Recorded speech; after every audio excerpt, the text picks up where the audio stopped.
বাংলাদেশের ঐতিহ্যবাহী জেলা টাঙ্গাইল পৌর উদ্যানে বাংলাদেশের ন্যায় ও ইনসাফ ভিত্তিক সমাজ কায়েমের লক্ষ্যে মহাবিশ্বের মহাবিশ্বয় আমাদের মালিক আমাদের মনিব মহান রব্বুল ইজ্জাত ওয়াল জালালের মুখের পবিত্র বাণী কোরআনে কারীম ইন্নামাল মুমিনুনা আল্লাযীনা ইযা যুকিরাল্লাহু ওয়াজিলাত কুলুবুহুম। আল্লাহর ভাষায় তো তারাই মুমিন যে মানুষগুলো আল্লাহর নাম উচ্চারণ হলেই কেঁপে ওঠে তাদের অন্তর। ওয়া ইযা তুলিয়াত আলাইহিম আয়াতুহু যাদাতহুম ঈমানা। তাদের সামনে আল্লাহর নাম উচ্চারণ হলে আল্লাহর কোরআনে কারীম তেলাওয়াত করলে তাদেরকে কোরআন বোঝালে তাদের ঈমান যা আছে আরো বেড়ে যায়। এ কোরআন নবীজি আবু বকরের সামনে পড়েছিলেন, এ কোরআন নবীজি আবু সেহেলের সামনেও পড়েছিলেন। একজনের কোরআন শোনার পরে ঈমান বেড়ে গেছে, আর একজন কোরআন শোনার পরে শয়তানি বেড়ে গেছে। এখানে আবু বকরের মন নিয়ে যদি বসতে পারেন আপনার ঈমান মাস্ট বি যাদাতুহুম ঈমানা, আপনার ঈমান বাড়বেই। আর ঈমান যাদের বাড়ে তাদের কিছু চিহ্ন পাওয়া যায়, আলামত পাওয়া যায়। কি সেটা এবার শোনেন। وَإِذَا سَمِعُوا مَا أُنزِلَ إِلَى الرَّسُولِ تَرَى أَعْيُنَهُمْ تَفِيضُ مِنَ الدَّمْعِ مِمَّا عَرَفُوا مِنَ الْحَقِّ।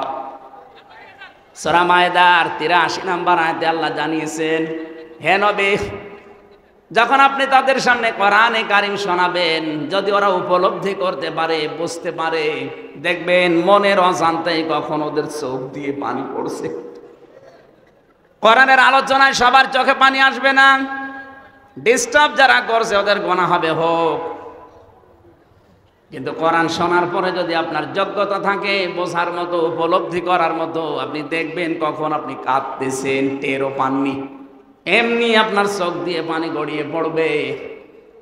রব্বুল আলামিন বলেন, ঈমান যদি আবু বকরের মতো মন নিয়ে শোনো তোমার ঈমান বেড়ে যাবে, আর আবু সেহেলের মতো মন নিয়ে যদি শোনো তোমার শয়তানি বাড়বে। ওয়াইদা তুতলা আলাইহিম আয়াতুনা বাজ্জিনাতিন তা'রিফু ফি ওয়ুজুহিল্লাযীনা কাফারুল মুনকার। সূরা হজের ভেতরে আল্লাহ জানিয়েছেন, হে নবী, যখন এগুলো তেলাওয়াত করে স্পষ্ট দলিল প্রমাণ দিয়ে বোঝাবেন, দেখবেন কাফেরেরা বোঝে তো না আপনার দিকে তেড়িয়ে তেড়িয়ে মারতে আসবে। এতদিন যেটা হয়েছিল, মাইক পর্যন্ত আলেমদের কাছ থেকে কেড়ে নিয়েছে। কথা বলছেন না কেন? বহুবার এই টাঙ্গাইল সেই কুষ্টিয়া থেকে আসার চেষ্টা চালিয়েছি, আমারে আসতে দেয়নি। ওই ব্রিজ থেকে ঘুরিয়ে দিয়েছে, এলাঙ্গা থেকে ঘুরিয়ে দিয়েছে। কি দোষ? কোনো দোষ নেই, এমনি। কি কারণ? কোনো কারণ নেই, এমনি। ১৫০০ বছর আগে সূরা কলমের তাফসীর পড়তে গিয়ে পেয়েছি ওই জামানায় নবীজির দাওয়াতে বাধা দিয়েছিল, নবীজিকে পাগল বলেছিল। 3টা কারণ পেয়েছি। প্রথম নাম্বার কারণ, নবীজিকে ওরা বাধা দিয়েছে, পাগল বলেছে, এমনি। কি কারণ? আরো জোরে বলেন। 15.5 বছরে আমাদেরও কোরআনে বাধা দিয়েছে, আমাদেরকে উল্টা পাল্টা নাম দিয়ে ডেকেছে। কি কারণ? এমনি। বলেন, আরো জোরে বলেন। ওরা যেমন এমনি ছিল, 15.5 বছরে কোনো ভোট হয়নি, এমনি ছিল। কিভাবে ছিল? আরে ভাই, আমি নিজে তো প্রমাণ। আমার চাচা চেয়ারম্যান 3 বারের, আমার দাদা ছিল এর আগে, শুধু মার কাঁটা নিয়ে এসেছে, ঘুমিয়ে আছে, সকালে দেখছে এমনি। সকালে কি? এমনি। এ দেশটা এমনি বানিয়ে ফেলেছিল। আমি যেটা বোঝাতে চাই এখান থেকে, আবু বকরের মন নিয়ে শোনেন, আপনি মাস্ট বি আপনি কিছু নিয়ে যেতে পারবেন। আবু সেহেলের মতো মন নিলে হামজা না, নবীজি এসে ওয়াজ করলো, আপনার কাজ হবে না, শয়তানি বাড়তে থাকবে। 3 নম্বরে গুণ তাদের, ওয়া আলা রাব্বিহিম ইয়াতাওয়াক্কালুন। কোরআন শোনার পরে এই মানুষগুলোর বিশ্বাস, এদের তবকা এত বেড়ে যায়, আল্লাহর প্রতি তারা ভরসাকারী হয়ে এখান থেকে যায়। এই তাফসীর মাহফিলের আয়োজন এই কারণে আমরা আজকে আমাদের ভরসাটা আল্লাহর উপরে এত দৃঢ় করতে চাই, প্রতিবেশী রাষ্ট্র দাদা বাবুরা না তামাম দুনিয়ায় এক হয়ে গেলেও আমাদের ইমানের সামনে ধোলার মতো উড়ে যাবে। আমার ভাইরা, আমরা কোরআনে কারিমের 3 নাম্বার যে পয়েন্টটা শুধুমাত্র 2টা লাইন বলছে, কবরে যে কেউ যদি বলতে চান মান হাজার রাজুল, এই লোকটাকে আপনি যদি বলেন যে হাজা নাবিয়ুনা মুহাম্মাদুর রাসূলুল্লাহ সাল্লাল্লাহু আলাইহি ওয়াসাল্লাম, 2টা কাজ মাস্ট বি দুনিয়ায় আপনাকে দেখাতে হবে। আপনি এই কোরআনে কারিম পড়তে হলে যে কায়দা পড়েন, আলিফ বা তা সা থেকে ইয়া পর্যন্ত 29টা অক্ষরে, প্রতিটি অক্ষরে আমাদের ওই নবীর পরিচিতি আল্লাহ দিয়ে দিয়েছেন। আলিফ দিয়ে আহমদ, বা দিয়ে বাশির, তা দিয়ে মুত্তাকি, সা দিয়ে মুদ্দাসির, জিম দিয়ে জামিল, হা দিয়ে হামিম, খ দিয়ে খাতামান নবিয়্যিন। টান দিতে দিতে আপনি একেবারে শেষে যাবেন ইয়া ইয়াসিন। ইয়া হরফে নেদা, সিন মানে সাজ্জেদ। তাফসিরে কাবীরের ভেতরে সিন শব্দের 5টা অর্থ আল্লামা ফখরুদ্দীন রাজি রহমাতুল্লাহ আলাইহি দিয়েছেন। আল্লাহ পাক নিজে ঘোষণা দিচ্ছেন ইয়াসিন, হে নেতা। সিন মানে সাজ্জেদুল আলামিন, সিন মানে সাজ্জেদুল বাশার, সিন মানে সাজ্জেদুল কাউনাইন, সিন মানে সাজ্জেদুল মুরসালিন, সিন মানে সাজ্জেদুল আম্বিয়া। এর এক একটা অক্ষরের ভেতরে হাজার হাজার কথা আছে। যত গবেষণা করবেন তত নতুন জিনিস পাবেন। আমার আলোচনার বিষয় একটা, এই জন্য আমি শুধু ইঙ্গিত দিলাম।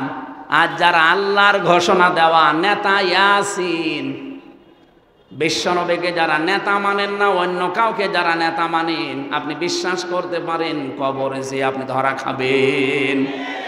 কারণ নবীজিকে আল্লাহ দেখিয়ে বলবে মান হাজার রাজুল, এই লোকটাকে আপনি বলতে পারবেন না, বলবেন লা আদরি লা আদরি, আমার জানা নেই। যদি আপনি দুনিয়াতে বিশ্ব নবীর আদর্শে যারা চলে তাদেরকে নেতা মেনে চলতে পারেন, তাদের আদর্শ মতো চলতে পারেন, আপনি কবরে গিয়ে বলতে পারবেন হাজা নাবিয়ুনা মুহাম্মাদুর রাসূলুল্লাহ। আমরা তো এইটাই চাই, আপনি যেন ধরা না খান কবরে। কথা বলেন না কেন? আল্লাহ আমাদেরকে যেন বাঁচিয়ে দেন, দয়া করে বলেন আমিন। সূরা নাহাল আয়াতের তাফসীর করতে হলে 8-9টা বিষয় সামনে থেকে বলা লাগে। এর নামকরণ কি, এর ঐতিহাসিক প্রেক্ষাপট কি, এর বাংলা মাতৃভাষায় অর্থ কি হবে, এগুলো সব আলাদা আলাদা করে বলা লাগে। এর আগের আয়াত পরের আয়াতের সাথে সম্পর্ক কি, এগুলো তাফসীরের মূল নীতি, উসুলে তাফসীর। আমার যেহেতু এখন এসার পরে আবার সেই মধুপুরে যে ওঠা লাগবে, এই জন্য আমি খুব তাড়াতাড়ি করছি। সব বাদ দিয়ে আয়াতের ভেতরে প্রবেশ করলাম। আল্লাহ আমাদেরকে এবার একটা উদাহরণ দিচ্ছেন, উপমা দৃষ্টান্ত। অদরাবাল্লাহু মাসালান কারিয়াতান কানাত আমিনাতাম মুতমাইন্না। আল্লাহ একটা গ্রামের উদাহরণ দিলাম, যে গ্রামটা ছিল নিরাপদ এবং নিশ্চিন্ত। ওই গ্রামে কেউ বসবাস করলে ওখানে নিরাপদে থাকতে পারত এবং নিশ্চিন্তে। তাফসিরে মুফাসসির দিয়েছেন ইবনে কাসিরে, এটা হচ্ছে মক্কা। এটা কি, আমি কেন বলছি বারবার এই কথাগুলো, এখান থেকে কিছু শিক্ষা নিয়ে আসবে। এবার আপনি 47-এর আগে দেশটার দিকে তাকান। যাই ছিলাম, আমি ইতিহাস পড়ে যা দেখেছি, আমরাও নিরাপদে ছিলাম। কথা বলেন না কেন? এই দাদাদের চক্রান্তে ওই সময়ে দেশটা, ওনাদের থেকে পাকিস্তান আর আমরা 2টা ভাগ হয়ে গেলাম। এরপরে দেখেন এই যে 71 সালে ষড়যন্ত্র করে আমরা যেন দুর্বল হয়ে থাকি, এই কারণে পাকিস্তান থেকে আমাদেরকে ওরা আলাদা করে দিয়েছে। ওনারা পাকিস্তান থেকে আমাদেরকে আলাদা করে দিয়েছে, এই জন্য নাকি সারা জীবনের ওনারা আমাদের বন্ধু। ওনারা কি বলেন না কেন? পাকিস্তান থেকে মাত্র একটা ভাগ আমরা বের হয়ে গেছি, এই জন্য যারা করে দিল এই কাজ, আমাদেরকে যারা আলাদা করে দিল পাকিস্তান থেকে, তারা যদি আমাদের বন্ধু হয়। ডক্টর ইউনূস উনি চাচ্ছে 7 সিস্টারের মাধ্যমে ভারত যেন আরো 7 ভাগ হয়। আপনারা 1 ভাগ করে যদি বন্ধুর দাবি করেন, আমরা তো 7 ভাগ করে দেওয়ার চেষ্টায় আছি। আমরা কত বড় বন্ধু আপনি টের পাচ্ছেন? আরে ভাই, আপনি এক ভাগ করে যদি সারা জীবনে বলতে পারেন আমরা তোমাদের বন্ধু, আমরা কয় ভাগ করব? 7 সিস্টার, 7 ভাগ করার চেষ্টায় আছি। আপনার বড় বন্ধু আমরা। এখান থেকে আল্লাহ বলেন ইয়াতিহা রিজকুহা রাগাদাম মিন কুল্লি মাকান। বাংলাদেশ পাকিস্তান যখন এক ছিল আপনি দেখেছেন, আমাদের আশপাশ যে দেশ থেকে আল্লাহ বলেন ওই যে মক্কায় বিভিন্ন দেশ থেকে তাদের কাছে জীবন উপকরণ রিজিক যা লাগে সব আমি আল্লাহ ব্যবস্থা করে দিয়েছিলাম, এগুলো আসতো। ফাঁকা ফারাত বিয়ান ওমিল্লাহ। কিন্তু ওই দেশের যারা দায়িত্বে ছিল তখন তারা কুফরি আরম্ভ করলো আল্লাহর সাথে। এই কুফরের ভেতরে কয়েকটা বিষয়। 1 নম্বরে তারা আল্লাহর বিধান এবং আল্লাহর পাঠানো সব চাইতে বড় নিয়ামতের ভেতরে 2 নাম্বার নিয়ামত নবীজি। আল্লাহর 1 নাম্বার বড় নিয়ামত কোরআন। নাম কি? 2 নাম্বার বড় নিয়ামত নবীজি। লাকাদ মান্নাল্লাহু আলাল মুমিনিন। তোমাদের প্রতি আল্লাহর সব চাইতে বড় দয়ার ভেতরে অন্যতম, তিনি তোমাদের ভেতরে একজন নবী পাঠিয়েছেন। সেই নবীকে ওরা মিথ্যাবাদী বলেছে, নবীকে ওরা কাজ্জাব বলেছে, নবীকে ওরা পাগল বলেছে, মাজনুন বলেছে, এমনকি দেশ থেকে পর্যন্ত তাড়িয়ে দিয়েছে। কথা বলে না কেন? আল্লাহ রাব্বুল আলামিন বলেন এরকম কিছু কারণ দেখার পর আমার নিয়ামতের শুকরিয়া আদায় না করে আমার নিয়ামতের সাথে যখন ওরা বিদ্রোহ করেছে, আমার এত বড় নিয়ামতকে দেশে থাকতে দেয়নি, তাড়িয়ে দিয়েছে। ফাদাকাহাল্লাহু লিবাসাল জুই ওয়াল খাউফ। তখন আমি আল্লাহ ওদেরকে পোশাক পরিয়ে দিলাম স্বাদ চাকাতে, মজা চাকাতে, আস্বাদন করার জন্য। 1 নম্বরে দিলাম ক্ষুধা, 2 নম্বরে দিলাম ভয়। এর তাফসীরের ভেতরে দেখেছি ক্ষুধার ভয় আমার আল্লাহ এমন বেশি দিয়েছিলেন, ওরা পায়খানা পর্যন্ত গরম করে ওর সাথে মদ মিশিয়ে বড়ি বানিয়ে খেত। এত দুর্ভিক্ষ লেগে গিয়েছিল। নবীজি যখন তাড়িয়ে দেয়, আল্লাহর নবী তখন কাবা শরীফের দিকে ওই জায়গায় মুখ করে বলেছিলেন, কাবা, আমার বড় ইচ্ছা ছিল তোমার খেদমত করব, কিন্তু তোমার নিষ্ঠুর সন্তানরা আমারে থাকতে দিল না। হ্যাঁ, তবে আমি যাচ্ছি। আল্লাহ যাবার সময় তাকে সূরা কসসের 85 নম্বর আয়াতের শেষেরটা শুনিয়েছিলেন, লা রাদ্দুকা ইলা মাআদ। হে নবী, আপনাকে যেখান থেকে ওরা তাড়িয়ে দিল, লা এখানে আলেম আছে, লামে তাকিদ দিয়েছেন। আল্লাহ গ্যারান্টি দিয়ে বলেন, হে নবী, অবশ্যই আপনাকে আমি আবার এই জায়গায় ফিরিয়ে নিয়ে আসব। শুধু ফিরিয়ে নিয়ে আসবো না, সম্মানের সাথে নিয়ে আসবো। এই আয়াতের তাফসীরে আধুনিক মুফাসসির লিখেছেন, পৃথিবীতে যুগে যুগে যারা কোরআনের জন্য কষ্ট স্বীকার করে, বিতাড়িত হয়ে যায়, কণ্ঠাসা হয়ে থাকে, এই মানুষগুলোকে আল্লাহ যখন ফিরিয়ে নিয়ে আসে তখন সম্মানের সাথে নিয়ে আসে। এর বাস্তব প্রমাণ নবীজি নিজে যখন ফিরে এসেছিলেন বাদশাহ হয়ে। কি হয়ে? এই বাংলাদেশেও প্রমাণ আছে, মাওলানা আবুল কালাম আজাদ। এই কথা বলেন না কেন? বিতাড়িত হয়েছিলেন দেশ থেকে, পালিয়ে গিয়েছিলেন, তার নিজের দোষে না, কোরআন প্রচারের কারণে। আল্লাহ তাকে ফিরিয়ে নিয়ে এসেছেন সম্মানের সাথে। এখন মাওলানা আবুল কালাম আজাদ এসেছে, আসবে। উনি যদি জেলাতে আসে, জালেমরা আসবে, যে মানুষগুলো আসবে মহব্বত নিয়ে, তার চাইতে কোটি গুণ মানুষ আসবে মাওলানা আবুল কালাম আজাদ ওই যে লাল দাড়িওয়ালার কথা শুনতে। দ্বিতীয় মাসলা হচ্ছে, পৃথিবীতে কোরআনের বিপক্ষে অবস্থান যারা নেয়, এরা যদি একবার পালায়, এই পৃথিবীর ইতিহাস আল্লাহ কাউকে আর এই পৃথিবীতে ফিরিয়ে নিয়ে আসে না। আপনি তাকান চেঙ্গিস খানের দিকে, কথা বলছেন, লক্ষণ সেনের দিকে। পালিয়েছে আজ 805 বছর আগে পালিয়েছে, আজ পর্যন্ত ফিরে আসেনি। আর ওনার 3 মাস 5 দিন, 3 মাস 5 দিন না, 30 মাস 5 দিন পার হলো, আসবে না। কারণ ওর ছাতা কয় বছর পরে মরিতে হবে। টার্গেট দিয়েছিল 41 সাল। আপনার কি আজরাইলের সাথে কন্টাক্ট ছিল নাকি? আমরা 1 সেকেন্ডের ভরসা পাই না। কথা বলে না কেন? আর আপনার ৮৬ বছর বয়স, এত ভরসা কোথা থেকে পেলেন? ভরসা যারা দিয়েছিল তারা এখন চিকিৎসাও করাচ্ছে না। শুনলাম যে রোগ হয়েছে এখন আর চিকিৎসাও করাচ্ছে না, ওদের ভেতরে এখন দ্বন্দ্ব লেগে গেছে যে ছাতা থাকলে শুধু আমাদের সাথে গন্ডগোল, ও ছাতার মরি যাক, ওর চিকিৎসাও লাগবে না।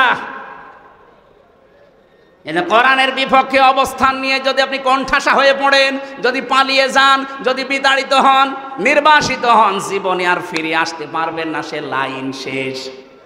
নবীজিকে আল্লাহ গ্যারান্টি দিয়েছিলেন লা রদ্দুকা ইলা মাআদ, এটা নবী পর্যন্ত শেষ না, কিয়ামত পর্যন্ত আয়াতটা থাকবে। এজন্য আমরা যারা 15.5 বছরে কোরআনের জন্য কণ্ঠাসা হয়েছিলাম, এক পেশে হয়েছিলাম, বাড়ি থাকতে পারিনি, জেলে থেকেছি, দেশ থেকে চলে গেছে, এই মানুষগুলোকে আল্লাহ আবার প্রতিষ্ঠা দেবে সম্মানের সাথে। নবীজিকে আল্লাহ দেয়নি, নবীর উম্মত যারা তাদেরকেও দেবে, কিন্তু আপনি তো নবীর উম্মত না। কি আমি হাসি মানুষ নবীর উম্মত না?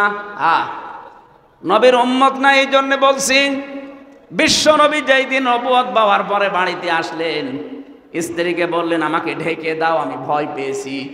জাম্মিলুনি ইয়া খাদিজা, আমার জীবনের ওপর আমার আশঙ্কা হচ্ছে আমি যেন মারা যাব। হযরতে খাদিজা ওই দিন 5টা কথা বলেছিলেন। তার 2 নম্বরে তিনি বলেছিলেন ইন্নাকা লা তাসিলুর রাহিমা ওয়া তাহমিলুল কাল্লাহ।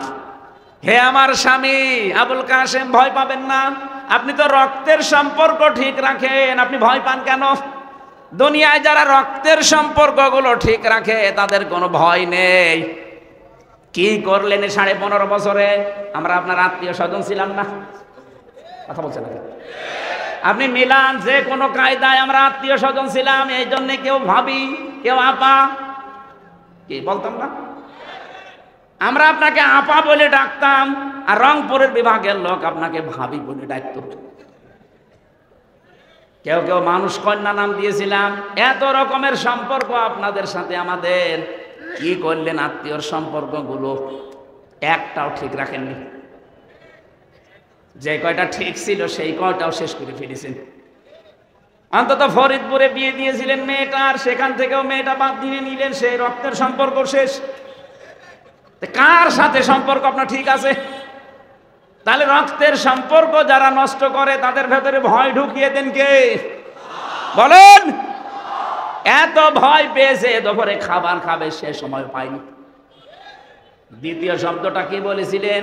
তাহমিলুল কাল্লা। আপনি ভয় পান কেন? আপনি তো মানুষের বোঝা বহন করেন। তাহলে দুনিয়াতে কেউ দুঃখের বোঝা, কষ্টের বোঝা, ঋণের বোঝা বহন করেন, এই জন্য আপনার ভয় নেই। আজ বাস্তবতা এইটা। আপনি পালিয়ে গেলেন, এত বোঝা আমাদের দিয়ে গেলেন কোন কারণে? এই দেশে আজ কত কষ্টের বোঝা মানুষের, এক কথা বলেন না কেন? কত দুঃখের বোঝা। এই যে 2780 জন মানুষ এখন হাসপাতালের বেডে কাতরাচ্ছে। এই বৈষম্য বিরোধী ছাত্র আন্দোলন করতে গিয়ে 2780 জন, কেউ হাত হারিয়েছে, কেউ পা হারিয়েছে, কেউ চোখ হারিয়েছে, কেউ অন্ডকোষ হারিয়েছে। এই মানুষগুলো তার পরিবারের কাছে, মা বাবার কাছে, ভাই বোনের কাছে, এরা বোঝা না? এই বোঝাটা দিয়ে গেলেন তো আপনি। চলে যখন যাবেন, আর কয়দিন আগে যেতে পারলেন না? চলে যদি যাবেন, এতগুলো বোঝা দিয়ে গেলেন কেন? এদেরকে এখন কে টানবে? তার মা বাবা কিভাবে টানবে? তার ভাই বোন, তার স্ত্রী স্বজন, এমনকি সমাজের লোক, দেশের লোক। এতটুকু বোঝা দিয়ে গেলেও হয়তো না। আজকে ডক্টর ইউনূস বলেছে দেশটাকে হাসিনা একেবারে শেষ করে দিয়েছে। এত ঋণের বোঝা আপনি দিয়ে গেলেন। এই দেশে এখন কেউ জন্ম নিলেই তার মাথার উপরে 1 লাখ টাকা ঋণ। নবীজি বলেন তার স্ত্রী তাকে সান্ত্বনা দিচ্ছে, আপনি ভয় পাবেন না, আপনি মানুষের বোঝা বহন করেন, আর আপনি আরো বোঝা চাপিয়ে দিলেন। তাহলে মানুষের বোঝা যারা হালকা করে না, বহন করে না, আরো বোঝা চাপিয়ে দেয়, অনবের উম্মত বাবজি করতে পারে না, নবীর উম্মতের বাইরে। এই জন্য নবীর উম্মত যদি কষ্ট স্বীকার করে কোরআনের জন্য, তাদেরকে আল্লাহ প্রতিষ্ঠা দেবে, হয় দুনিয়া, যদি না দেয় আখিরাতে। আর যারা কণ্ঠাসা হচ্ছেন আজ জুলুমের কারণে, তাদের ফিরে আসার রাস্তা বন্ধ। আপনার ইতিহাসের দিকে, বাপদাদার দিকে তাকান, একটাও ফিরে আসেনি।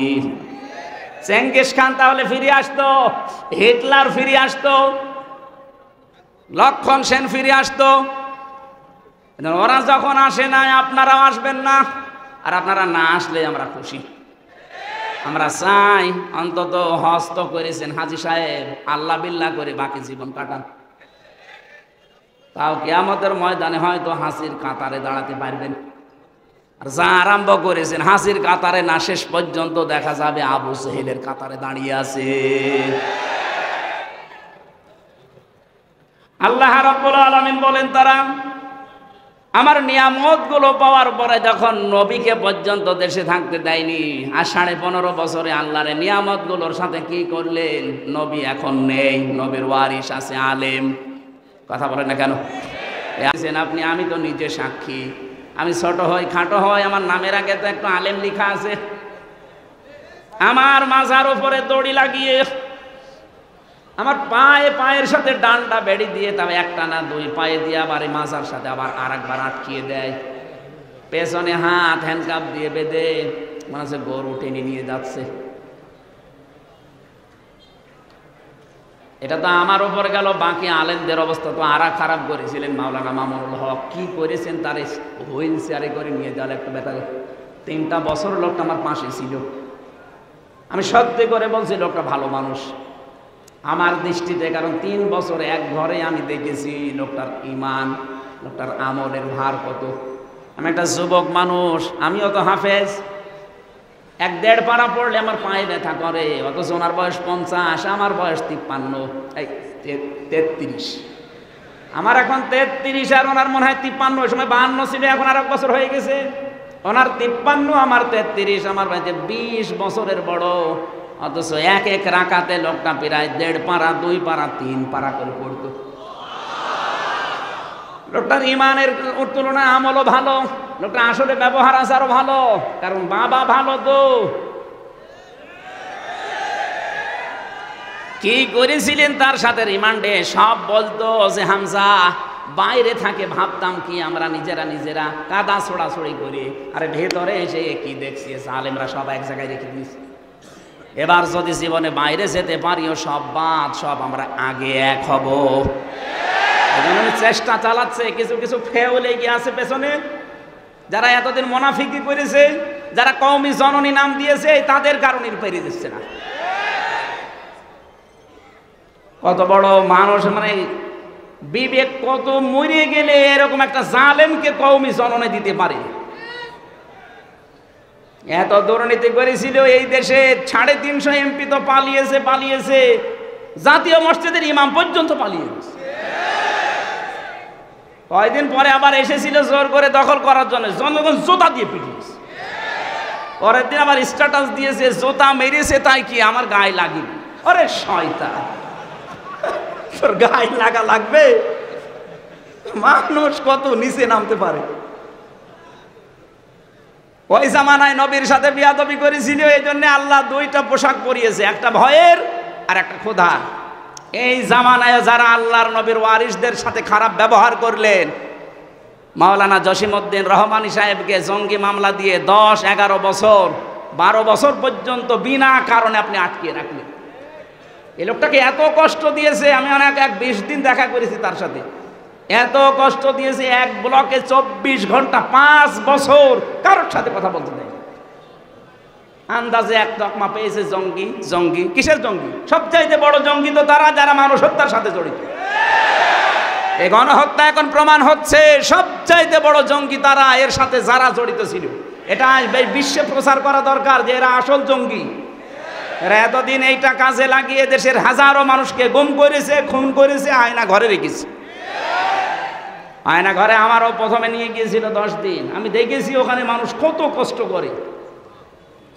কারো আওয়াজ শুনতাম, কেউ 8 বছর, কেউ 10 বছর, কেউ 14 বছর পড়ে আছে, দুনিয়ায় কেউ জানে না। এত বড় বড় নখ হয়ে গেছে, এত বড় বড় নখ, চুল দাড়ি গোপ, মনে হচ্ছে জঙ্গল থেকে বেরিয়ে আসতেছে। এত বড় বড় নখ দিয়ে এই দেওয়ালের সাথে খুশিয়ে লিখে রাখতো ভাঙা অক্ষরে, যে ভাই যদি বাইরে কেউ যেতে পারেন এই নাম্বারে একটু জানাবেন যে আমি বেশি আছি।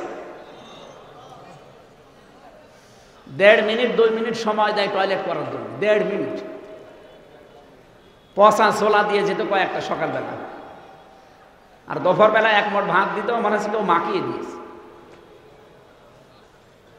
এত বড় জুলুম করে এখন আবার ওখান থেকে বসে বসে মোবাইলে কথা বলে যে আমি কি করেছি যে আমার পালিয়ে চলে আসার, এগুলো কি করেছেন আপনি বোঝেন না? হ্যাঁ, আপনি আর কি করবেন? আপনি যা করেছেন যদি 100 বার ফাঁসি দেওয়া হয় তাও 10 বার বাকি থাকবে। কি করেছে, হ্যাঁ কে করেছেন এটার সাক্ষী তো আমি নিজে, এটার সাক্ষী মাওলানা মামুনুল হক, এটার সাক্ষী ছিল আর একজন আল্লামা দেলাওয়ার হোসেন সাঈদী, তাকে তো মেরেই ফেলল।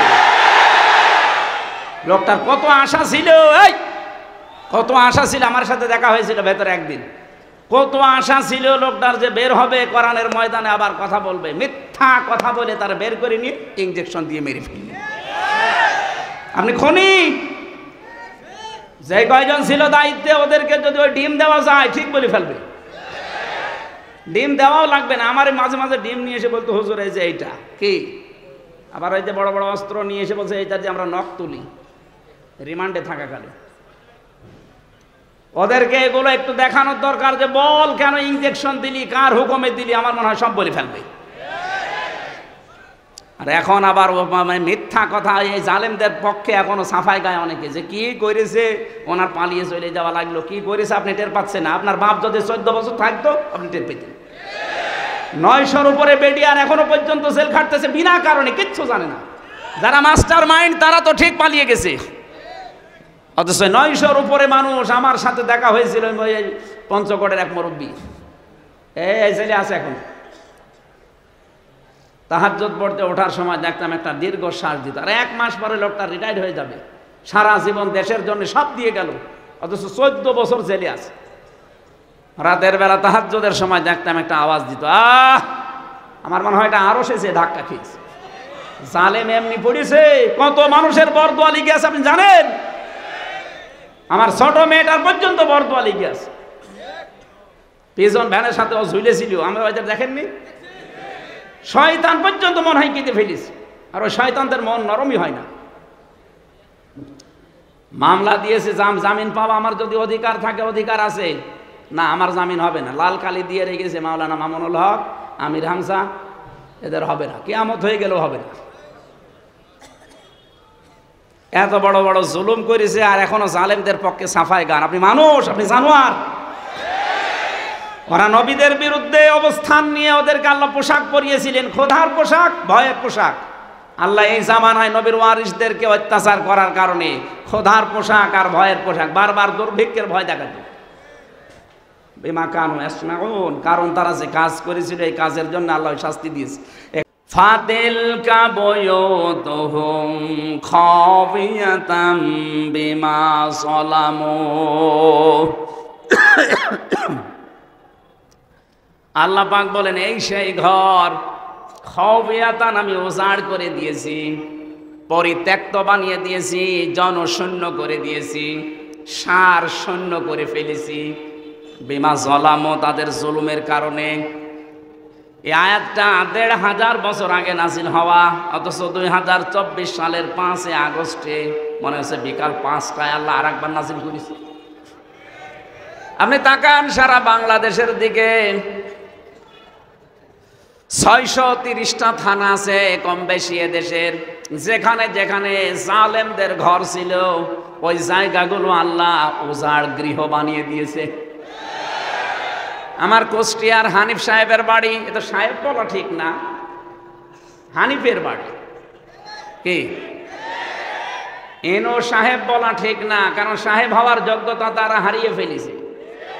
ওরে ইনু বলা যায়, না হলে নুনু বলা যায়, কারণ এখন মানুষ আর ইনু বলে ডাকে না, বলে নুনু। সেদিন আদালতে তুলতে সময় দেখলাম একজনকে পচা ডিম মেরেছে, বলছে নুনুর গায়ে মারলাম। বলবে তো যে ইনুর গায়ে না, বলছে নুনুর গায়ে মারলাম। তার মানে নামও পাল্টিয়ে গেছে, এখন আর কেউ ইনু বলেও ডাকে না, সাহেব তো দূরের কথা, নাম পাল্টিয়ে দিয়েছে নুনু। এই জন্য হানিফের বাড়ি আপনি দেখবেন উজাড় গৃহ বানিয়ে দিয়েছে আল্লাহ, এখন জাতীয় টয়লেট। অথচ 5 তারিখের আগে কত দাপট ছিল ওই বাড়িটার, ওখান থেকে জুলুমের কত ষড়যন্ত্র হতো। কুষ্টিয়ায় কাকে কাকে ধরিয়ে দেবেন, কাকে মিথ্যা মামলা দিয়ে মিথ্যা সাক্ষী দিয়ে জীবন নষ্ট করবেন, ওই ঘরে পরিকল্পনা হতো। হ্যাঁ কথা বলেন না কেন? শুধু কি ওই জায়গায়, সারা বাংলাদেশের 64 জেলার 630টা থানা কম বেশি সব জায়গায় জালেমদের ঘরে একই আলোচনা, যে সকালে কারে দুর্বল করা যায়, কারে ধরিয়ে দেওয়া যায়, কারে মিথ্যা মামলা দিয়ে মিথ্যা সাক্ষী দিয়ে ওরে নষ্ট করে ফেলা যায়। কিচ্ছু জানে না। একজন ঘুমিয়ে আছে ঘরে, হঠাৎ চোখ খুলে দেখছে থানা হাজতে। কি গো? ঘুমের ঘরে উঠে জিজ্ঞাসা করছে, ভাই আমি কোথায়? হাজতে। কেন? গাছ কেটেছিস? কখন? স্বপ্নে। এইটা চলছিল কিনা বলেন তো? আর ওরা সকালবেলা বুড়ে উলাইতো, আমরা ন্যায় বিচার কায়েম করছি। এই ন্যায় বিচারের নমুনা। একটা লোক কিচ্ছু জানে না, গাছ কাটা কি, গাড়িতে আগুন লাগানো কি, ও জীবনে কোনোদিন দেখেও নি, অথচ সেই মামলায় ও জেল খাটতেছে 5 বছর। আর বানানোর সাক্ষীগুলো তো সব আগে থেকে রেডি করা। আমারে বলছে আপনার নামে 50টা মামলা হবে। আমি বললাম যে স্যার আপনি কি মামলা বানাবেন? আচ্ছা মামলা সব আমাদের রেডি করা আছে, শুধু নাম লিখে দেব। কি চলছিল দেশে আপনি টের পাচ্ছেন? এইরকম একটা পাথর আল্লাহ নামিয়ে দিয়েছেন, আর এই জুলুমের জায়গাগুলো আল্লাহ খওফিয়াতান বানিয়ে দিয়েছেন, যে একেবারে সার শূন্য পরিত্যক্ত বানিয়ে দিয়েছেন। সবচাইতে বড় জুলুমের সিদ্ধান্ত যেখান থেকে হতো, ওই বাড়িটার দিকে তাকান, মানুষ এখন জামাতবদ্ধ হয়ে যে পোশাক করছে। গত 3 দিন আগে পত্রিকায় দেখলাম 8-9 জন একসাথে গিয়েছে, বিভিন্ন দিকে মুখ করে আল্লাহ রাস্তায় পোশাক করছে। এমনি এমনি এগুলো হয়নি, বিমা জলামো, তাদের জুলুমের কারণে আল্লাহ এগুলো করেছে। এই কথা বলে না কেন? জুলুম করার পরে মানুষগুলো উল্লাস করত। যারা জুলুম করে উল্লাস করে, হাসি দেয়, আল্লাহ বলেন হে নবী ওদের হাসতে দেন, কিছুদিন পরে দেখবেন ওরা কাঁদবে। আপনাদের টাঙ্গাইলের কৃতি সন্তান নাম বলতো, শাপলা চত্বর পরিষ্কার করার পরে উনি আবার কি কথা বলেন না কেন? এখন কাঁদতেছি। এদের আবার বলে সাক্ষী লাগবে। সাক্ষী তো সে নিজেই, তার ভিডিও নেই। এখন রাত 12টার পরে 2টার ভেতরে পুরা শাপলা চত্বর সাফ করা হয়ে গেছে, কথা যে বলতে পারে, তার আবার মার্ডারের জন্য সাক্ষী লাগবে কোন কারণে? এরকম মানুষ টাঙ্গাইলে জন্ম নেওয়া ঠিক হয়নি, কারণ এখানে মাওলানা ভাসানীর জন্ম। এই কথা বলেন না কেন? উনি বলেছিল যখন এই জাতি বুঝবে যে ভারত আমাদের শত্রু, তখন এই জাতি তোমরা বুঝবা যে আমরা একটা ঠিক পথে আছি। তারা বিচক্ষণ ছিল, আর আমরা এমন বিচক্ষণ যে স্বামী স্ত্রীর সম্পর্ক বানিয়ে দিয়েছেন। ভালো কথা, স্বামী স্ত্রীর সম্পর্ক আপনারা বানিয়েছেন, আমরা মেনে নিলাম। যান, স্বামীর কাছে স্ত্রী আছে, সাথে শালি গেছে। আমরা চাই এখন আপনি স্বামী আর স্ত্রী 2 জন মিলে পকেট মারবেন, শালি আর এই মেয়ে মিলে, বউ আর শালি মিলে স্বামীর পকেট মারলে কোনো অসুবিধা নেই। কারণ স্বামী যদি দিতে না চায়, পকেট মারা যায়। 3 মাস গেছেন, পকেট মারেন, যত টাকা পয়সা পাঠাবেন আমাদের দেশে আমাদের ঋণ মুক্ত হবে। জামাইয়ের কাছ থেকে যদি কিছু নাই পায়, ও সাতার জামাই দরকার কি? কথা বলে না কেন? এমনিতে তো কিছু দেয় না, তারপরে পকেট মারা টাকাগুলো দিলে অন্তত আমরা ঋণ মুক্ত হতাম। যা করে গেছে, প্রতিবেশীর নামে যা করছেন, পৃথিবীর ইতিহাস হয়ে থাকবে। আপনাদের ঈমান নেই আমরা জানি, কিন্তু বিবেক তো আছে। একটু বিবেকটা কাজে লাগান।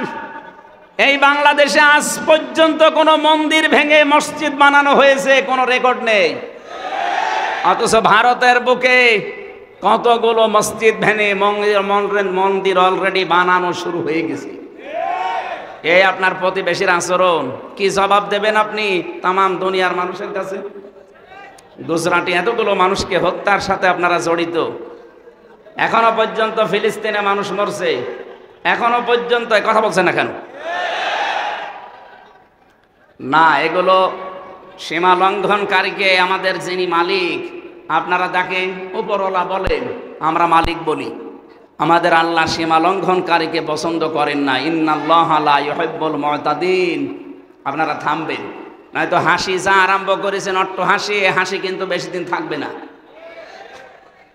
আমি আজকে সকালে একটা টক শো শুনছিলাম কলকাতা, 45 মিনিট, ওখানে প্রায় 7 জন ওরা সব উদ্রেক প্রকাশ করছে, সব আতঙ্কে আছে। বাংলাদেশে শুধু কিছু আলেমরা হুঙ্কার দিয়েছে যে কয়েকটা কর্মসূচি সরকার হাতে নেন, দেখেন ঠান্ডা হয়ে যাবে। মুশরিক যারা তারা, ওরা এত ভয় পেয়েছে, বলছে আমাদের 7 সিস্টার আবার হারিয়ে যায় কিনা। হারিয়ে না, সত্যি খান খান হয়ে যাবে। ডক্টর মোহাম্মদ ইউনূস ক্ষমতা পাওয়ার পরে প্রথম কথা এইটা, যে এই দেশকে যদি কেউ অস্থিতিশীল করার চেষ্টা করে তাহলে তার দেশের 7 সিস্টার স্থায়ী থাকবে না। আমরা আশা করব আপনারা প্রতিবেশীর মতো থাকবেন।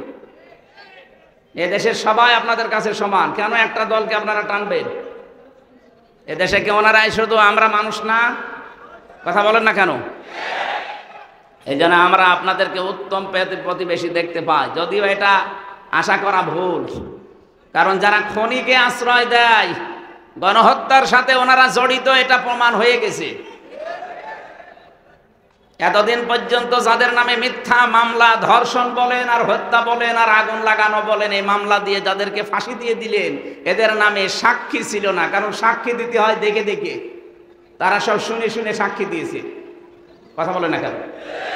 জন্ম নিয়েছে 75-এ, সাক্ষী দিচ্ছে 71-এ। ও মায়ের পেটেও আসেনি, সাক্ষী দিল কি করে? কিন্তু এখন যাদের নামে গণহত্যার মামলা, এ মানুষগুলোর কিন্তু সাক্ষী শোনা না, সব দেখা সাক্ষী। ভিডিও ফুটেজ আসে না। আমারে যদি মিথ্যা মামলা দিয়ে আপনি 3টা বছর জেল খাটাতে পারেন, 160টার উপরে অলরেডি মামলা হয়ে গেছে। 1.5 বছর করে এক একটা মামলায় যদি রায় হয়, কব্বরে চলে যাবে। সুতরাং ওখানে বসে বসে জেলা আমির যেটা বলছিলেন, ষড়যন্ত্র করবেন না। আর আমরা পাগল, ষড়যন্ত্রে পা দিতে চান কোন কারণে? ওদের ষড়যন্ত্র পা দেওয়া যাবে না। আমি এসপি সাহেবের কাছে আজকে কথা বললাম, উনি বলছিল মানুষকে জানাবেন এই দেশে বিভিন্ন ইস্যু তৈরি করে যারা বাইরের দেশ থেকে এদেশকে অশান্ত করার জন্যে উস্কানি দিচ্ছে, তাদের উস্কানিতে যেন কেউ এই ফেসবুকের ফাঁদে পা না দেয়। আমরা সব ঠিক আছি, কিছু মানুষ উশৃঙ্খল আছে, সবাই তো এক না। এগুলো ঠান্ডা হয়ে যাবে ইনশাল্লাহ। ওরা মনে করছে আমরা দুর্বল হয়ে গেছি। আরে ভাই, যেদিন পড়েছি ইন্না সলাতি ওয়া নুসুকি ওয়া মাহইয়ায়া ওয়া মামাতি লিল্লাহি রাব্বিল আলামিন, সেদিনে জীবন আল্লাহকে দিয়ে দিয়েছি। আপনি তো আল্লাহকে জীবন দেননি, এজন্য আপনার ভয়। আমাদের কোনো ভয় নেই, অন্তত এ দেশে যারা একামতে দিনের কর্মী। এ দেশের কর্মী হতে হলে আগে এটা বলা লাগে যে ইন্না সলাতি ওয়া নুসুকি। নুসুক মানে শুধু কোরবানি না, নুসুক মানে জীবন পর্যন্ত। এখানে 3টা অর্থ পাওয়া যায়। নুসুক মানে হজের ক্রিয়াকলাপ, নুসুক মানে ইবাদত বন্দেগী, নুসুক মানে ত্যাগ তিতিক্ষা। কোরবানি ইবাদত বন্দেগী আমরা যা করব সব আল্লাহকে অলরেডি দিয়ে দিয়েছি। সুতরাং এই জীবনটা এখন আমাদের কাছে আমানত। এখন বোনাস লাইফে আছি। কারণ 16 সালে হজ করার সময় দেখলাম আমাদেরকে যিনি দায়িত্বে আছে বলছিলেন, নিজের পোশাক খুলে আপনারা সাদা পোশাক পরেছেন, এটা শুধু এহরামের কাপড় না, এটা কাফনের কাপড়। মারা যাওয়ার পরে মানুষকে কাফনের কাপড় পরানো হয়, আর আমরা নিজেরা জিন্দা অবস্থায় নিজেদেরকে কাফনের কাপড় পরিয়ে প্রস্তুত করে ফেলেছি যে আল্লাহ লাব্বাইক, আমি হাজির আছি। সুতরাং আমরা যারা সত্যি ইন্না সলাতি ওয়া নুসুকি পড়ে ফেলেছি, তাদের জীবন অলরেডি আল্লাহকে আমরা আমানত দিয়ে দিয়েছি। এ দেশের 1 ইঞ্চি মাটি রক্ষা করার জন্য, ঈমান আর আমল যদি রক্ষা করার জন্য আবার ডাক আসে, কোনোদিন পিছপা পাবেন না, সামনে পাবেন ইনশাআল্লাহ। কিসের 3 বছর, কিসের 14 বছর? এদেশে যদি কিয়ামত পর্যন্ত জেলে থাকা লাগে, ফাঁসি হয়, তারপরও প্রতিবেশীর এরকম আচরণ মেনে নেওয়া হবে না ইনশাআল্লাহ। ওরা পারে না পাকিস্তানের সাথে, পারে না চীনের সাথে, পারে না মায়ানমারের সাথে, পারে না নেপালের সাথে। আমাদের নরম পেয়েছে, ওখানে মায়ের খায় আর আমাদের উপরে প্রতিশোধ নেয়। যেখানে যেখানে মায়ের খায় দেখেছেন, পাকিস্তানের বর্ডারে মায়ের খায়, চীনের বর্ডারে মায়ের খায়। আর এই মায়ের খাওয়া দৃশ্যগুলো ওরা সিনেমা মানায় বলিউডে। আল্লু অর্জুন, রামচরণ, প্রভাস, মনে করছেন হুজুর কিছু জানেন, সব খবর আমার কাছে আছে। এদেরকে দিয়ে সিনেমা মানিয়ে ওইটা হিট করায় সারা বিশ্বে, ওই টাকা দিয়ে মুসলমান ধ্বংস করার জন্য ব্যবহার। আমরা চাই ভারতের কোনো চ্যানেল যেন বাংলাদেশে আর না চলে। ওদের কোনো সিনেমা, নাটক, থিয়েটার আমাদের দরকার নেই। আমাদের সিনেমা তৈরি হবে ইরানের মতো, যেখানে শিক্ষা পাওয়া যায়। এক কথা বলেন না কেন? সিনেমা বানিয়েছে। মায়ের খেয়ে খেয়ে ওইটা দিয়ে সিনেমা বানায় আর আমাদের দেখায়, ওই টাকা নিয়ে আবার আমাদের ওপরে বর্ডারে ঝুলিয়ে রাখে ফেলানির লাশ। এক কথা বলেন না কেন? এই জন্য শেরে বাংলা একে ফজলুল হক এখন ঘরে ঘরে তৈরি হয়ে গেছে। মাওলানা ভাসানী এখন এদেশের ঘরে ঘরে আছে। অধ্যাপক গোলাম আজম ভাষা সৈনিক এদেশে এখন ঘরে ঘরে তৈরি হয়ে গেছে। সুতরাং উল্টা পাল্টা ভাবার আর সময় নেই। ওদের যদি এতই ক্ষমতা থাকতো তে পালাইতো না। আন্দাজে উস্কানিতে পা দিয়ে নিজের পেছনে লাল করবেন না। একবার একটু করেছিল, আর্মিতে এমন পিটানো পিটিয়েছে, ওই 3 দিনে শুনলাম গোপালগঞ্জ থেকে ঢাকা যদি কেউ বাসে আসে, দাঁড়িয়ে আসলে 1000, বসে আসলে 300। বসবেন কি করে? পেছনে তো উল্টা পাল্টা হয়ে গেছে। এই জন্য এরকম উস্কানিতে আর কেউ পা দেবেন না। দেয় যদি ওনার আপনজন যারা আছে তারা দিক। কথা বলেন না কেন? কোরআনে কারিম আমরা যারা শুনতে এসেছি, এই জল খাওয়াতাম বিমা জলামু দিয়ে আল্লাহ আমাদেরকে জানিয়েছেন, ওদের জুলমের কারণে যদি ওদের বাড়ি ঘর পরিত্যক্ত করে দিতে পারি, ইন্না ফি যালিকা লা আয়াতান, এখানে লামে তাকিদ। আলেম যারা আছে জিজ্ঞাসা করেন, আল্লাহ বলেন ইন্না ফি যালিকা লা আয়াতাল লিকাওমিন ইয়ালামুন, অবশ্যই এর ভেতরে শিক্ষা আছে। এই যে জালেমদের যে অবস্থা করেছি, কোন মানুষ যদি আবার জুলুম করে, লিকাওমিন ইয়ালামুন, যারা জ্ঞানী সম্প্রদায় তাদের জন্য এখানে শিক্ষা হচ্ছে এই, ওরা 15.5 বছরে একেবারে মাটি থেকে শুরু করে আসমান পর্যন্ত পুরা শিকড় ওরা সব জায়গায় গেঁথে ফেলেছিল। পিয়ন থেকে শুরু করে একেবারে উনি পর্যন্ত পুরাটাই ওনাদের সাজানো। এত বড় শিকড় গাড়ার পরও কিন্তু টিকতে পারে নাই। তাদের বাড়ি ঘর পর্যন্ত আল্লাহ খাওয়াতান বানিয়ে দিয়েছে, ওজাড় গৃহ, পরিত্যক্ত।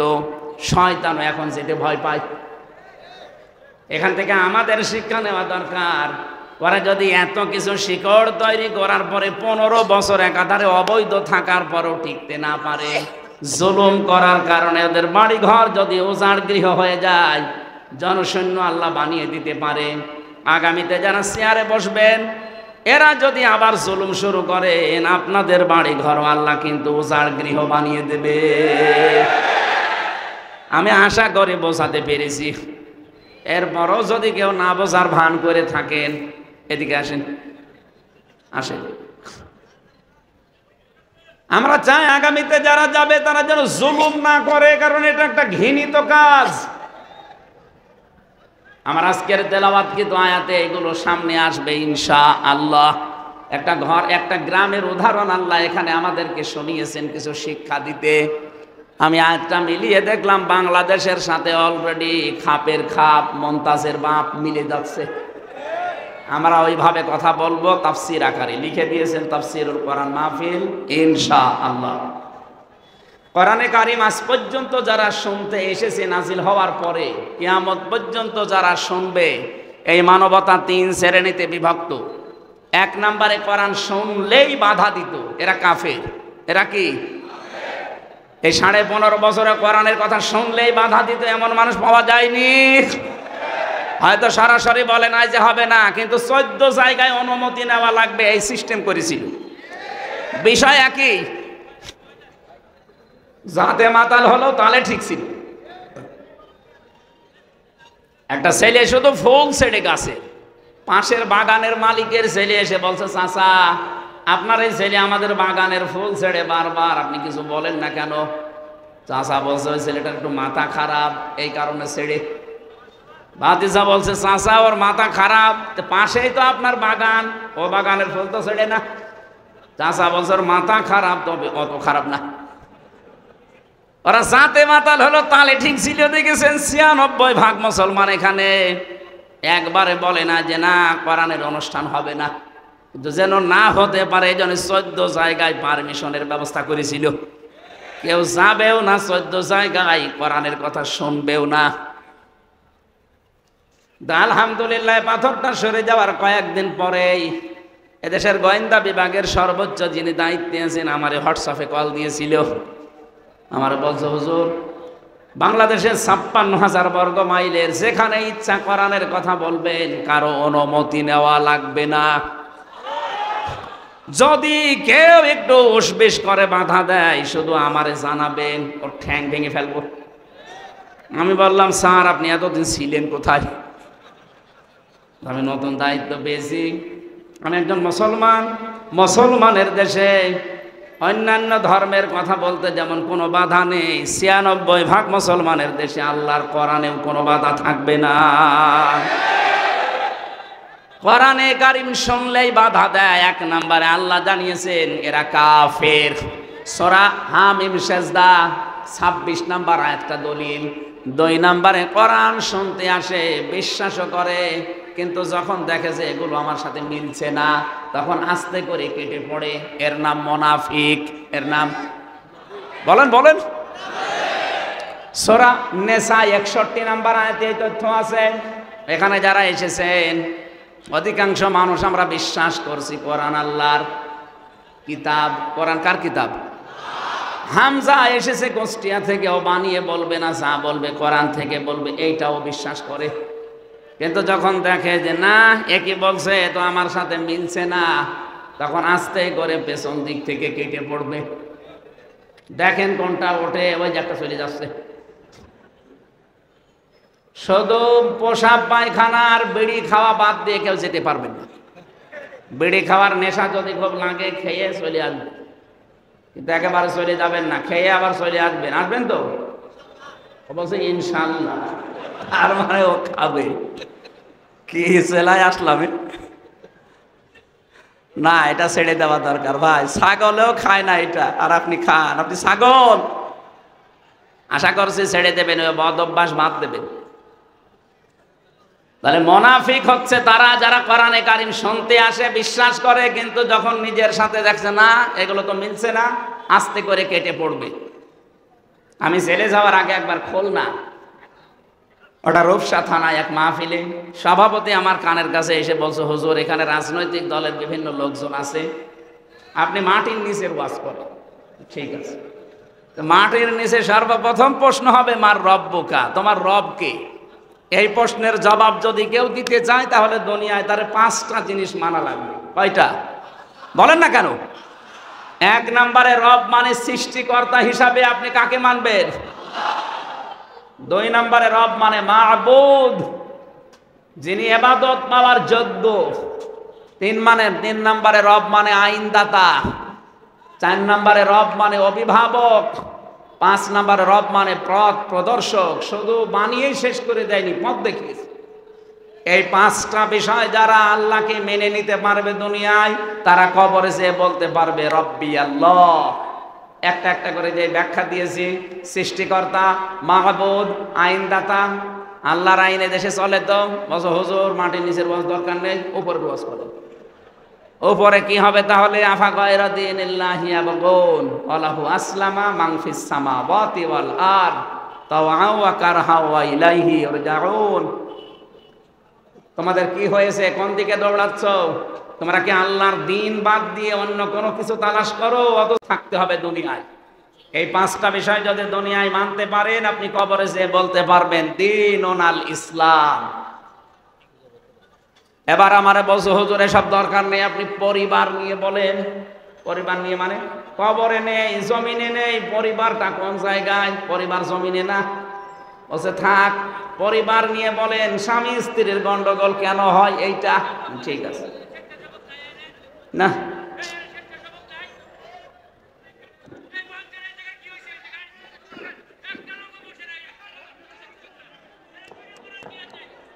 ডিস্টার্ব হয়ে গেল, এদের কারণে একটা গুরুত্বপূর্ণ বিষয় বলছিলাম। এরা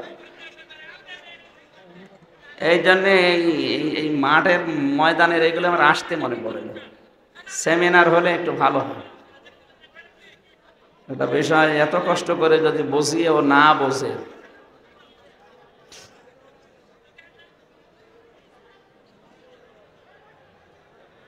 এই এখান থেকে আসেন, ও সেখানে যা করে করুক, কথা বলা যাবে না ভাই, এমনি সময় নেই। বসেন বসেন বসেন। বিশ্ববিদ্যালয়ে দেখতাম 45 মিনিট 50 মিনিট ক্লাস নেওয়ার পরে 4-5টা প্রশ্ন করত যে আপনি আসলে বুঝেছেন কিনা। তা আমি যে আধা ঘন্টা 1 ঘন্টা কথা বলবো, এরপরে যদি 2টা প্রশ্ন করি, একটাও যদি জবাব দিতে না পারে, তা আমারে বেকার খালি বকবক করা হবে না? আপনি কবরে যে বলতে চাচ্ছেন যে আমার রব আল্লাহ, আমার রব্বুকা রব্বি আল্লাহ, বলতে পারবেন না? 5টা বিষয় দুনিয়ায় মানা লাগবে। মা দিনুকা, তোমার দিন কি, বলতে পারবেন না।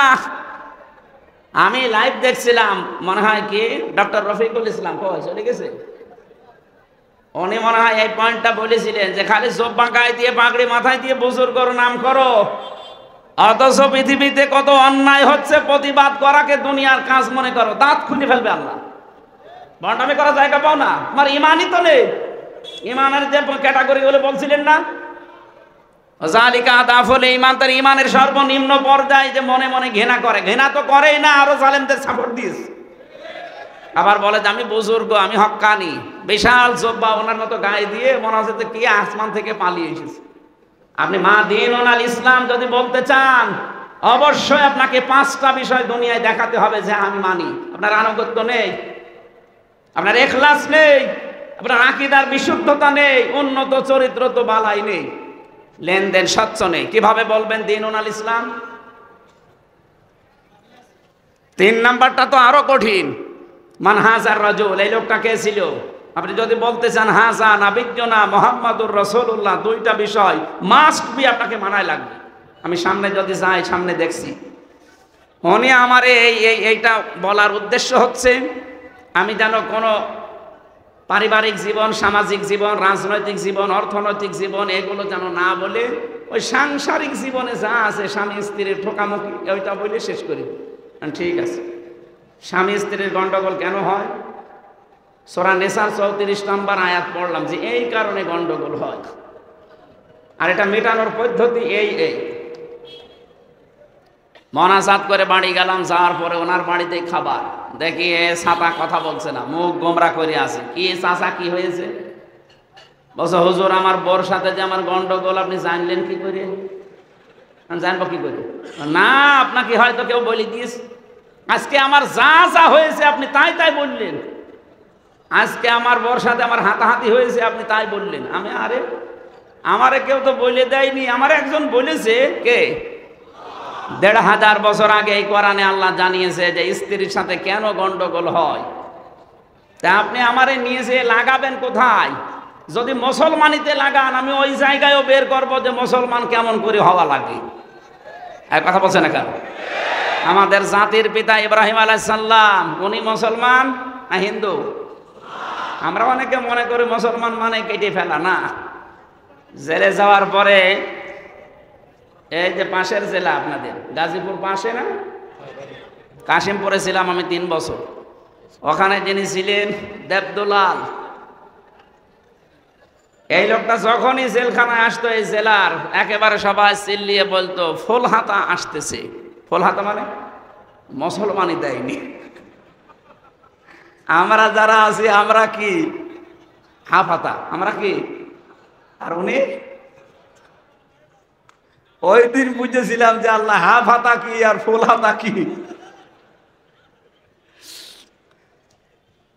এই লোকটা ফুল হাতা হোক, আমরা মনে করছি আমরা হাফ হাতা হয়ে গেছি, আমরা মুসলমান। না, মুসলমান হওয়ার জন্য সর্বপ্রথম আপনাকে আত্মসমর্পণকারী হওয়া লাগবে। আমাদের জাতির পিতা যেটা করেছিলেন, ক্বালা আসলামতু লিরাব্বিল আলামিন। এই জন্য কোরআনে কারিম আমার বিষয়, আমার একটা আলাদা বিষয় আছে, আমি এদিকে যাচ্ছি। কোরআন যারা শুনতে আসে বিশ্বাস করে, কিন্তু ওই সভাপতির মতো যেই দেখেছে না এটা তো আমার বিরুদ্ধে যাচ্ছে, তখন আস্তে করে কেটে পড়ে। এটা মুনাফিক। এটা কি? 3 নম্বরে কোরআন শুনতে এসেছে এবং শুনতেছে এবং কিয়ামত পর্যন্ত শুনবে তারা আল্লাহর ভাষায় যারা মুমিন। কার ভাষায়? এখন দিলেন, আর একটু আগে দিতে পারলেন না। এই টাকা পয়সা যারা এই মাহফিলের খরচের জন্য দেওয়ার নিয়ত করেছিলেন, যদি বাড়ি নিয়ে যান একটা ক্ষতি হয়ে যাবে। কোরআনের পক্ষে যদি আপনার টাকা খরচ না হয় তো টাকা কি করবেন? কি দিয়ে যান। যারা টাকা পয়সা নিয়ে এসেছেন, আপনার ড্রাম দেওয়া আছে, ড্রাম দেওয়া আছে, লোক আছে, অবশ্যই দিয়ে যাবেন। 5টা টাকা হলেও যেন আপনার থাকে, নয়তো আপনার ক্ষতি হবে। মহিলা মাহফিলে মা বোনেরা নিজের দায়িত্ব নিয়ে একটু একটু কালেকশন করেন, এনারা যেন ঋণী হয়ে না যায়। আরে ভাই, কোরআনের প্রচারে আপনার টাকা থাকবে না তো থাকবে কোথায়? অবশ্যই দিয়ে যাবেন। আজকের মতো আমার এইটা হলে আমি আরও চালাতে পারতাম। এটা জোর করে জেলা আমির সাহেব নিয়েছিল। আগামীতে আসলে একটার জন্য আসবো ইনশাল্লাহ। এই আপনারা একটু বসেন। আমার গাড়ি এই যে বামে বামে এখানে গেটে আছে। আমার জেলখানায় লেখা কিছু বই ছিল, তার মধ্যে একটা বই আছে শিক্ষিত মানুষদের জন্য, বইটা কাজে লাগবে। এখান থেকে নিয়ে যাবেন যাওয়ার সময়। এই যে বামে গাড়িতে আছে, সাদা গাড়িতে, আমি শেষ করে দিলাম। আল্লাহুম্মা আমিন। লা ইলাহা ইল্লা আনতা সুবহানাকা ইন্নী কুনতু মিনাজ জালিমিন। আল্লাহ তাআলা এত সুন্দর আয়োজন যারা করেছে তাদের জীবনটাও সুন্দর করে দাও। বড় আশা নিয়ে এসেছিলাম, কোরআনের কথা তোমার বান্দা বান্দিরা শুনছিল। যেভাবে আরম্ভ করেছিলাম আরো কয়েক ঘন্টা আমার সময় লাগতো। আল্লাহ আরেকটা অনুষ্ঠান নেওয়া আছে, এই জন্য আমি শেষ করে দিলাম। যতটুকুই বুঝেছি আমাদের প্র্যাকটিক্যাল লাইফে আমল করার তৌফিক দাও। মা বোন সহ আমরা যারা এসেছি প্রত্যেককে তুমি সুস্থ রাখো তোমার দ্বীনের জন্যে। বড় আশা আকাঙ্ক্ষা, এই দেশে তোমার কোরআন চলছে এটা দেখে মরা। আল্লাহ ৫৬,০০০ বর্গ মাইল তোমার আইন দিয়ে চলছে, এটা যেন দেখে মরতে পারি, সেই তৌফিক দাও। মাহফিলের সভাপতি আহসান হাবিব মাসুদ, আল্লাহ তোমার এই গোলামকে তুমি ওমরের মতো বানিয়ে দাও।